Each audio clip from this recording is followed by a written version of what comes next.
Ocupo hoje essa tribuna para cumprir uma obrigação. Como homem público e parlamentar, representante do Estado de São Paulo, tenho a obrigação de prestar contas à população paulista e é o que faço agora. Meu sentimento, senhor presidente, após 2 anos de atuação nessa casa, é o de missão cumprida.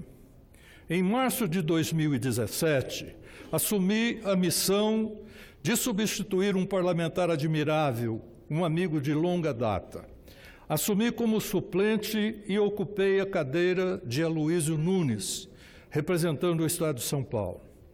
Cheguei a Brasília, carregando na bagagem uma longa trajetória política, 4 mandatos na Câmara Federal e uma longa atuação partidária pela sigla que ajudou a construir e a consolidar a democracia no Brasil, o MDB.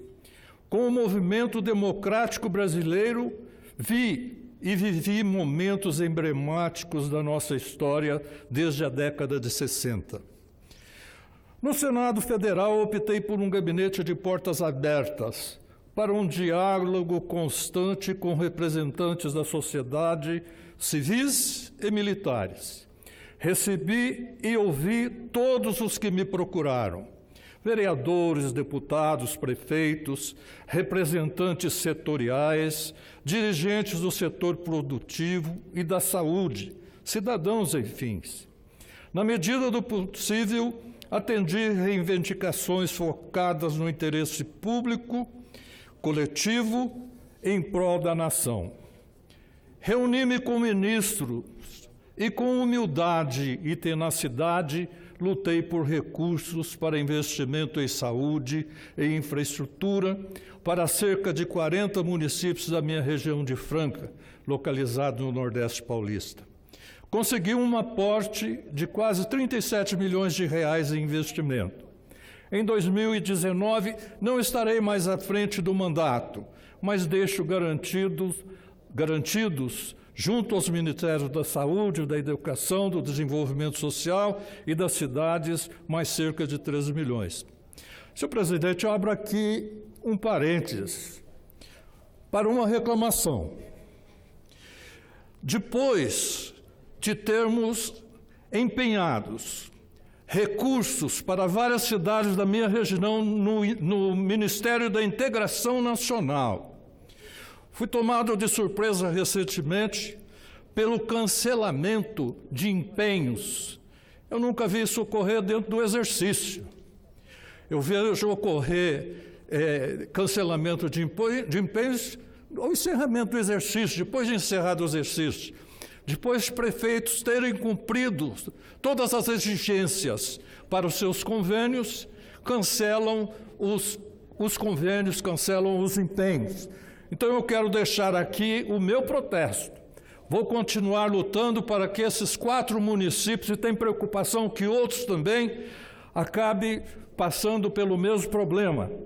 Mas nos últimos dias que me restam aqui, já pedi uma audiência para o ministro, e se preciso for, vou procurar até o presidente da República, porque não admito que se faça isso com os municípios da minha região, senhor presidente.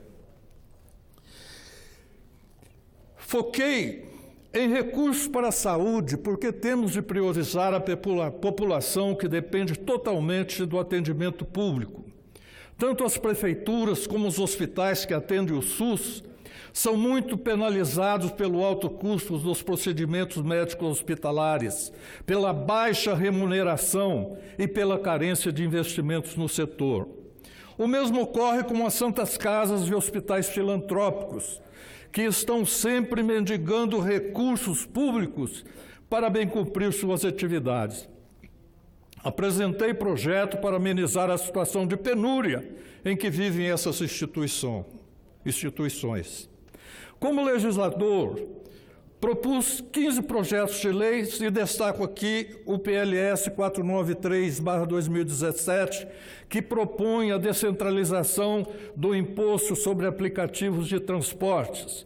O PLS 493, já aprovados nessa casa, Altera a lei do ISS para que os recursos recolhidos como tributos sejam destinados à prefeitura do local onde o serviço é prestado. Isto é, onde o passageiro embarca no veículo e não onde está a sede da empresa desse tipo de transporte. O projeto está na Câmara dos Deputados aguardando tramitação e eu tenho certeza de que os deputados federais farão essa justiça tributária aos municípios. Como cidadão, sempre tive respeito pelo militarismo e pelo militarismo democrático. Como senador, pude ver de perto as atividades das nossas Forças Armadas e posso lhes dizer que hoje temos muito do que nos orgulhar deste setor. Viajei em visita a projetos desenvolvidos pelo Comando Militar do Exército na Amazônia. Conheci a base de Alcântara, no Maranhão.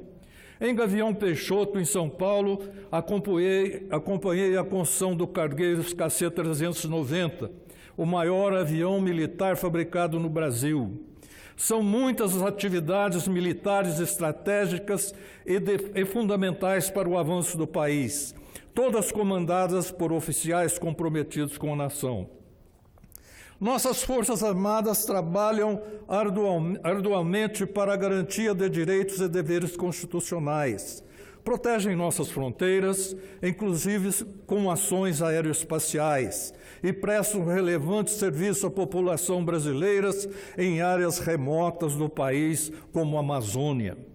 Temos um alto nível tecnológico em vários setores da atividade militar, a exemplo da estação de lançamento de satélite, a construção de submarinos convencionais e movidos a energia nuclear, desenvolvimento de foguetes, mísseis e aviões, como o cargueiro KC-390 já mencionado, cuja primeira unidade genuinamente brasileira já foi apresentada e testada pela Força Aérea. Temos que prestigiar esse setor. Ao relatar propostas de emenda à lei orçamentária na CCT, dei parecer favorável à emenda que destina 150 milhões para a construção do submarino de propulsão nuclear, projeto estratégico da Marinha Brasileira, fundamental para a defesa e a soberania nacional. De um complexo cenário econômico, social e político vivido nos últimos anos, vejo agora o Brasil de 2019, após as eleições gerais, com otimismo, mesmo diante dos desafios que ainda virão. Deixo a política convencional parlamentar, mas não deixo minha consciência cívica de seguir contribuindo com meu país. Meu desejo aos cidadãos brasileiros e à minha gente de Franca e região é o de que o ano novo seja realmente novo em oportunidades, alegrias e vitórias. Minha percepção política do futuro é de que, embora a eleição de Jair Bolsonaro represente uma guinada à direita, não será uma guinada radical. A maioria do povo brasileiro enxergou em Bolsonaro, dentre os vários candidatos, o único capaz de promover uma forte e positiva mudança no estado de coisas que estamos vivendo. Somos uma democracia consolidada e o povo brasileiro deve isso ao nosso partido, presidente, o nosso MDB. Não cabe no Brasil nenhum tipo de radicalismo, nem de esquerda, nem de direita. É no meio que está a virtude. Estou otimista com relação ao futuro governo.